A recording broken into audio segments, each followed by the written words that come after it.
Welcome to the HaltingWinter podcast. I'm Seth Winterhalter, and this week inside the MLDC, the Municipal Leadership Development Circle, we're working through a book that I think directly challenges what local government leaders believe about dedication and public service. The book, Rest: Why You Get More Done When You Work Less. It's by Alex Soojung-Kim Pang. If you want a full deep dive into the daily insights, the daily podcast, the conversation guides to work through not only with yourself, but with your team, most importantly, if you want to be a part of a community of peers, local government leaders working through ideas and concepts like this so that we can become better leaders, more impactful leaders, I want you to head over to haltingwinter.com/MLDC, learn more about the Municipal Leadership Development Circle, and see if it would be a place to help you get to the next level of leadership and impact. Now, let me start with a question that might make you feel uncomfortable. When was the last time you made a major decision while you were well rested? Not functional, not caffeinated, actually well rested, clear-headed, energetic, capable of creative thinking. If you're like most city managers, county administrators, local government leaders that I know and I work with, you might be struggling to remember when that was. Here's the sad truth for many local government leaders. Exhaustion is your baseline. You wear it as a badge of honor. You signal dedication through your all-the-time availability. You prove your worth through visible busyness. And it's destroying the quality of your decisions. Charles Darwin, noted scientist, wrote 19 books that fundamentally changed how we understand the world. He conducted meticulous experiments, maintained correspondence with scientists around the globe, and made discoveries that still shape modern science. And he did it all by working about 4 hours a day on his most important work. That's not me, saying something crazy. 4 hours. He worked intensely from 8 a.m. to 9:30 in the morning. He'd take a brief walk and work again from about 10:30 until noon. And then he considered his serious work done for the day. And this wasn't unique to Darwin. In Alex's book, he researched history's most creative and productive people, scientists, writers, mathematicians, composers, artists. And what he found was the same pattern over and over. Most of them worked only 3 to 5 hours daily on their most important work.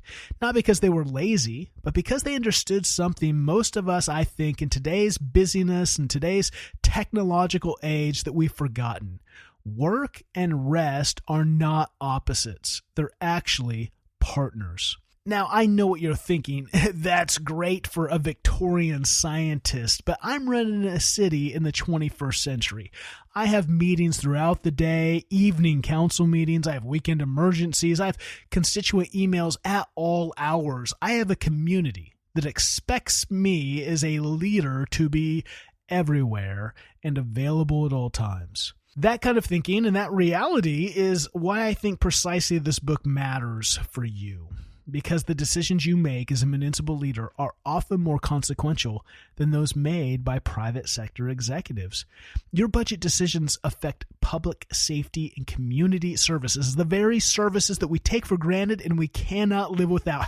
What are you going to do without water and your sewer and your trash being collected? These are not just modern services, these are the essential services that make life happen. Your personnel choices shape organizational cultures serving thousands of people.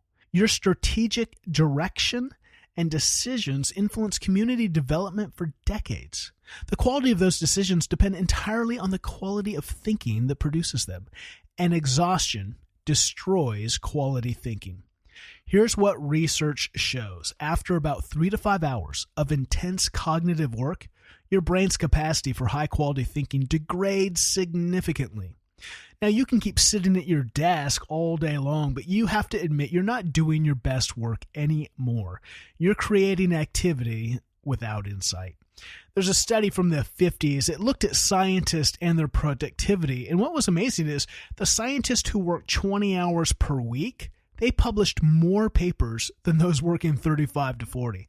In fact, the most startling fact was the ones grinding out 50, 60 plus hours a week, they were the least productive of all.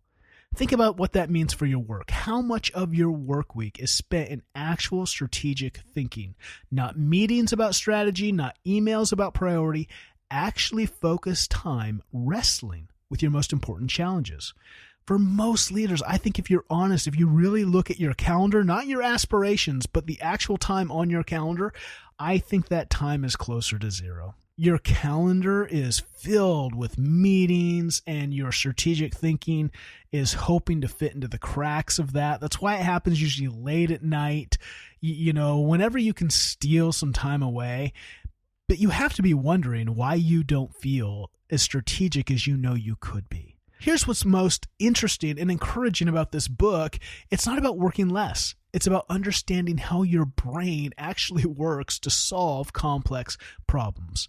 Well, that's what we're doing this week in the MLDC. We're taking a deep dive into this book, not just into how do we do strategic thinking, but how do we recover from it? And how is that recovery not just Netflix and binging out? How is it actually doing stuff that actually still stimulates the brain and allows it to be creative, allows it to actually become the full muscle that it needs to become to be a highly impactful leader? If that's something that interests you, if you want to be a part of the fastest growing local government leadership community in the nation that is seeing just incredible results, not only leaders learning and growing together, but there for support and encouragement. And I think if we're honest, there's no greater time that you need encouragement and support, not just in your leadership growth, but just in the roles that you serve with all the things happening from a national, state level. You need to feel that you've got people in your corner going through the same challenges, but not just going through them, figuring out what do we do? How do we become better? How do we become more resilient? How do we become more effective? If that is of interest to you, you can learn more at HaltingWinter.com/MLDC. It's in the show notes, HaltingWinter.com/MLDC, the Municipal Leadership Development Circle. Your community deserves a well-rested leader who's able then to make excellent decisions. And you deserve a sustainable way of doing this work that you care so deeply about. I'm Seth Winterhalter. This is the Halting Winter Podcast. Until next time, keep leading with impact.